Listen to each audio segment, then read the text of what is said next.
congratulations on directing and Thank everything you. are you doing. I want to know like how do you think your direction of this film, along with starring in the movie, contributes to the unique storytelling in the installment?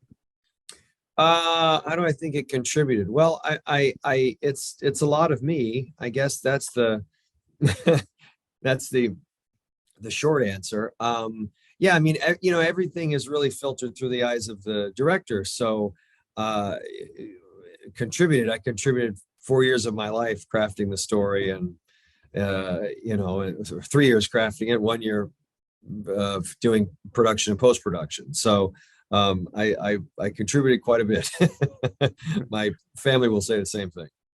Yeah.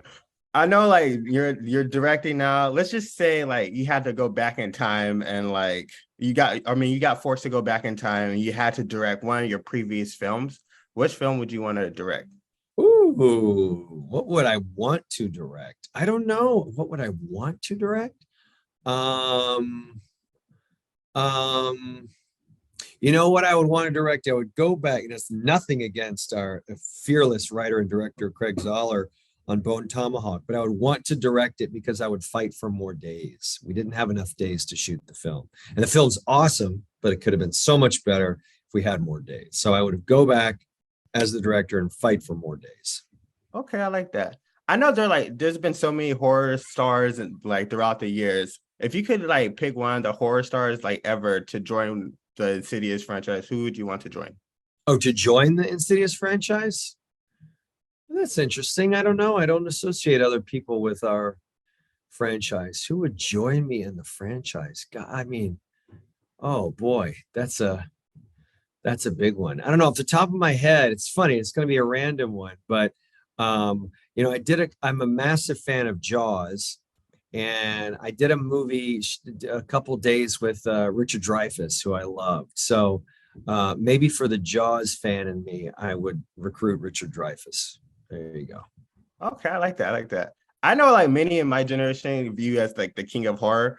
I wanted to know like what are like your four favorite horror movies of all time? Four favorite horror movies. Well, it switches a lot. I mean, I Silence of the Lambs, Jaws, Poltergeist. Culture, guys, that's a good one. Yeah, and then you know what? Probably just for the way it affected me. I'm not knocking the movie. I'm just saying that when I saw it like 10 years later, I was like, oh, that's what scared me. But when I was a kid, I saw Salem's Lot on TV, and that terrified me. So I feel like that's I sort of look at horror movies that played an important part of my life. Maybe that, or like the first Nightmare on Elm Street. I remember seeing that when I was a kid, and that was pretty terrifying. No, yeah, that movie haunts me because like he can get you in your sleep, and it's like there's nothing you can do about that. You sure can. Yeah, and my last question for you today. I know Insidious has explored like a number of aspects of Josh Lambert's life. Is there anything you would like to still explore or wish you could explore more after this latest installment? Hmm. I don't know. I think You I think got we've it. dealt with being possessed, not being possessed, and discovering that you were possessed. I'm not sure what's left. So that's why we're trying to wrap up this story in a nice way. Thank you so much for your time. I really appreciate it. You're Congratulations on welcome. everything.